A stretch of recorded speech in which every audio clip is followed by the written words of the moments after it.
closing out games? Well, I don't know. I mean, look, I think that's the way this league is. You know what I'm saying? I mean, look, we got to close games out better, obviously. You know, I don't know if closing games out is necessarily the issue as much as it is just making, some critical mistakes in the game.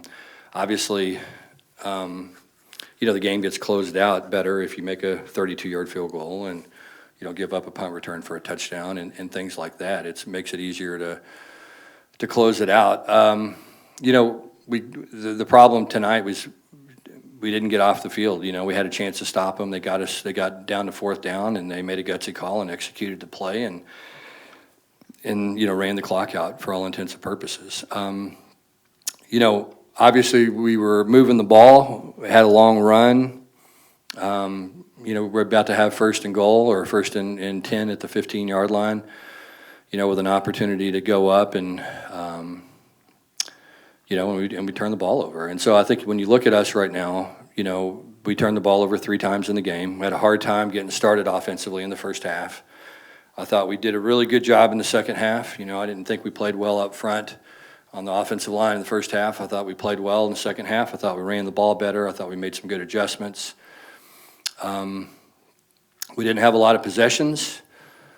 Obviously the punt return for a touchdown killed us. We just outkicked our coverage. We had a guy there that missed the tackle.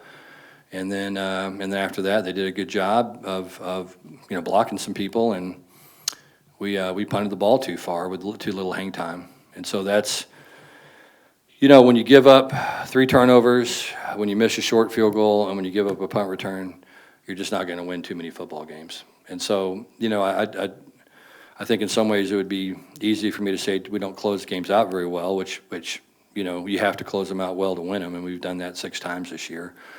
But, we obviously got to do a lot of things better to give ourselves a chance to win. And again, you got to give Iowa State credit. I mean, look, that team was ranked 12th in the country a month ago. And so they lost a bunch of close games. They've been through some of the things that we're going through tonight right here. And, we just didn't make enough plays to win, and that's the bottom line. And we have to execute better. I felt like we wasted a half of offense. Once we got going in the second half, we made a critical mistake at a critical time, and it was costly. Have you guys, you particular, have you been a part of a game where you outgained the opponent by 150 yards and you lose like that? I don't know. I mean, obviously it comes down to special teams. I'm sure you have. That was obviously a huge play, and that's the kind of things that you can't win football games when you give up a punt return for a touchdown. You're just not going to win them, and you miss a short field goal. Bottom line, I mean, that's 10 points obviously, and that's the difference in the ball game. Fourth game out of the last 5. TCU hasn't scored in the first quarter. What's the consistency? Yeah, we got to execute better. I think that's going to be something that we're going to have to address moving forward. We just have gotten off to a slow start offensively, and we got to get it fixed. How would you evaluate Josh Hoover's performance tonight? I thought he played well. I mean, we'll go and look at the tape and see, but I thought, like I said, I thought he did some good things. I thought we really, got executing and started playing better in the second half. I think we struggled early in the first half. Josh threw 2 interceptions. I'm not sure either one of them were on him. Both of them were pressures. Had a guy in his face when we threw the interceptions, and one of them was they were rushing 3, and we got beat around the edge and on the first interception, and obviously that can't happen when you're facing a 3-man rush. You've got to give your quarterback time to complete the pass, and we had a guy open, and he got pressured and overthrew him a little bit and got intercepted. And so those are the things that we got to get corrected, but we've got to do a better job of starting fast offensively. It seems like we have not done that, as you said, 4 of the last 5 weeks. Was there anything going on with his right hand in the glove? Yeah, he got a little bit banged up last week and felt like his grip might be affected a little bit, and he wore a glove today. It's not that big of a deal. Are there any times when you see that pressure coming? Because it looked like there was a few times where he had some grass in front of him where he could take off and run. Is there times where you wish he would run a little bit more? Yeah, we'll look at that and see. I mean, I think, he got pretty banged up last week, and I think he was pretty cautious this week. But yes, I thought there were some times when he could have pulled the ball down and potentially got us a couple of first downs. What's your message to the team now? I'm not sure. Yeah, it doesn't matter. We're just not worried about that. I mean, we play BYU next week, and we got to get excited to go play. I mean, look, our guys like to play football. They like each other. We're very disappointed we lost this game. We feel like we let this get away from us, and it's incredibly disappointing when you let a game get away from you. And as you said, I mean, I think you look at the stat sheet and you say, okay, which team won the game? You would assume it was us, but we didn't do what it took to win. And as I said, the 10 points on special teams was the difference in the ball game, and those are things that don't show up on the stat sheet. But our guys are going to play hard. Our guys love each other. They love this football team. They love this university. We're going to play hard, and we don't have to get them motivated. They'll take care of motivating themselves Saturday. We're going to play against a good team, and we're going to have to be ready to play, and we're going to have to play better to have a chance to win. Sonny, you mentioned the second half adjustments. Coltin Deery also played in the second half. Yeah, I think that helped. He's pretty banged up, and we weren't sure how he was going to feel, and he got warm. And once he got warm and started to feel better, I think he helped us in the second half. I just felt like our operation was better, our snaps were better, felt like our communication up front was better.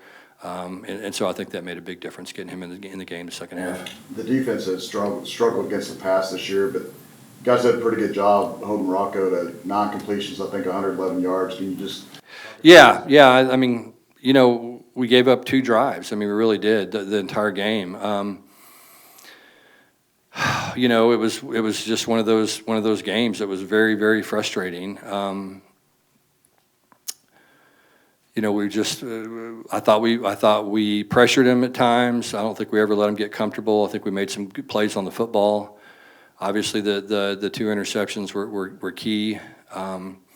This was just an Iowa State type football game. A limited number of possessions. There's an onus on who makes the fewest mistakes. That team wins.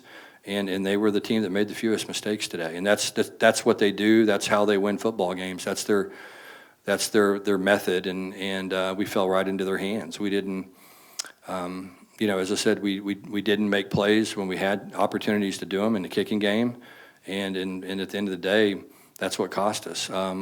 Couldn't get off the field right there at the end. Would have loved to have had a chance to have the ball with some time and let it play out. But we didn't do it, and we didn't play well enough offensively in the first half. And so when you sit down, you look at it all, and you add it all up, it's going to equal a loss against a team again that came in and played their style of football and beat us. Okay, thank you guys.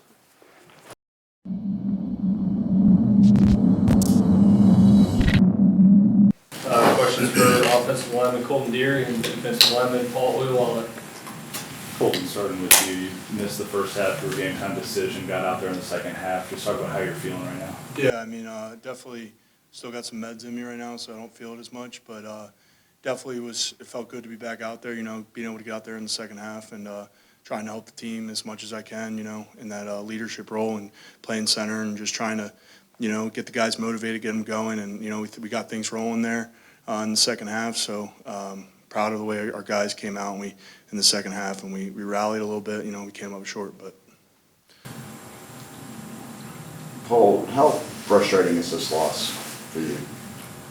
It's a very frustrating loss, just like all the other losses throughout the season. Like, at the end of the day, we expect to win every game, and when we fall short of that, it's very frustrating. Where's the team go from here now that it probably is unlikely you guys make it to the Big 12 title game? I mean, at the end of the day, it's next game mentality. We're going to sit on this one tonight, wake up tomorrow, get ready to correct all the mistakes that we made, and then after that, it's on to BYU. 100%. Like what Paul said, we're going to come back in here tomorrow and we're going to get back after it as a team. We're going to look at the corrections. We're going to get this stuff corrected, and we got to get ready for BYU next week. Got a big one at 9:15 there, so we got to get ready to go for that week. So. What do you guys need to do? You guys gotten off to some slow offensive starts in the first quarter versus smooth. What do you guys need to do to turn that around? Is this for the rest? Yeah, I think we got to stay consistent. Coach Browse always says first down, and I think once we get that first down, there's not a lot of teams that are going to be able to stop us. So I think we just got to stay consistent, run the ball, throwing it. We just got to make sure we're making the good reads, make sure we're running the ball hard. Up front we're blocking, and I think we just got to stay consistent and stay on each other, and have confidence, because I think if we have confidence out there playing, I mean, there's not a lot of teams that are going to be able to hang with us. So I think we just got to stay confident and just keep moving forward. So, Paul, how difficult is it to play a team that uses, You know, obviously 5 offensive linemen, they throw in 2 or 3, sometimes 3 tight ends to use in their blocking scheme. How tough is that to defend that? I don't necessarily think it's tough at all. Like, at the end of the day, every offense has their scheme, and defensively, we're going to adjust to whatever the offense has. So whatever they decide to go with, I mean, we have a defensive coordinator who's good at adjusting the things. So, I mean, I feel like we're prepared every game, whatever scheme that we're going against. What is something you guys felt like you did good in the defense, maybe in the first half, that you're going to bring to next week? Can you repeat that? What is something you guys felt like you did good on defense, maybe in the first half, that you're going to bring into next week? I mean, as far as I remember, I think we did a really pretty good job of stopping the run in the first half, and I think that's something that we're going to look back on, see the things that we did well, the things that we didn't do well, and then we're going to adjust from there. Coltin, what did you guys really adjust to in the second half? Because first half run game wasn't really there. You weren't playing. You came out and played. I would like to say you made a huge difference, but what did y'all just change schematically to help the run game get going? I mean, I don't really think it was a big change. I mean, I think it was just, you know, we got better movement on the interior. You know, 95, he's what's his name, Dominic Orange. He's a heck of a player, you know, he's a big dude. We just needed to get him moving, and once we got him moving, our backs were able to make good cuts, and we opened up some holes. So I think it's just, just staying consistent with that and just staying on the run game. Because if we can do that, I mean, it's going to help in the second half, you know. And I think we stuck with it. We kept running the same plays over and over and over again, and they just couldn't stop it. And we started picking up the tempo a little bit, and those big guys in the middle, they got tired, so we were able just to keep going and just grind it out. So.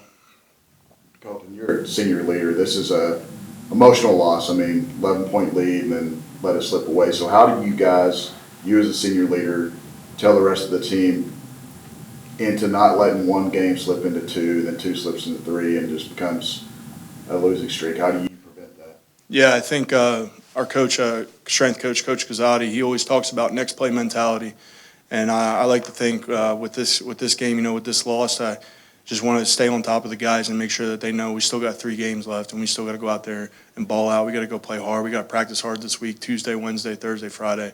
We got to go balls to the wall and go hard, and we got to be ready to go play BYU next week. So just kind of try and stay on top of the guys and make sure that they're focused and locked in. And you know, we got 3 more games, so we can't hang on this. We'll flush it tomorrow. After tomorrow's walkthrough, we'll get it corrected, and we'll introduce BYU for next week, and we'll get rolling for next week. So.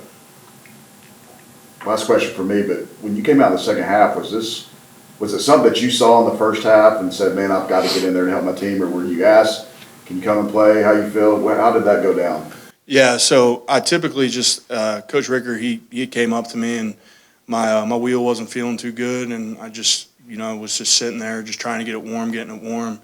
And then, you know, halftime, I was able to get it going a little bit, felt pretty good, and we came out in the second half, and we got it rolling. So I think it was just more of I had to do it for the team, you know, because we needed it, and we needed a good interior push. And you know, I think Remy's a heck of a player, and he's a good player.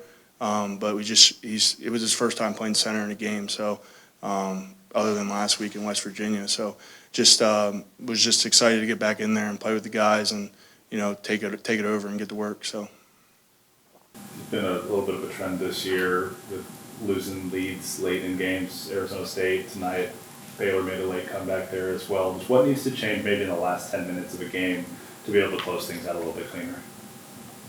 I think in terms of that, it's just we're going to go back, watch film on it, see the things that we need to adjust and what we need to keep, and then we're going to move on from there. Because at the end of the day, we got 3 more games left. So we're going to have to reflect on the previous games that we've had and the mistakes that we've made late in the stretch, and then move on from there. yeah, I think going along with that as well, Coach Dykes always harps on us playing a 60-minute full game. And, you know, I think, you know, like Baylor game, we played a solid 57-minute game. Last 3 minutes got away from us. But, you know, I think we got to stick together as a team and figure this out, because it's just little things that are killing us, you know. And I think once we get those things corrected, I mean, the sky's the limit. We just got to go out there, 3 games left, like Paul said, and we just got to go to work this week. So get it corrected. Thank you. Appreciate you.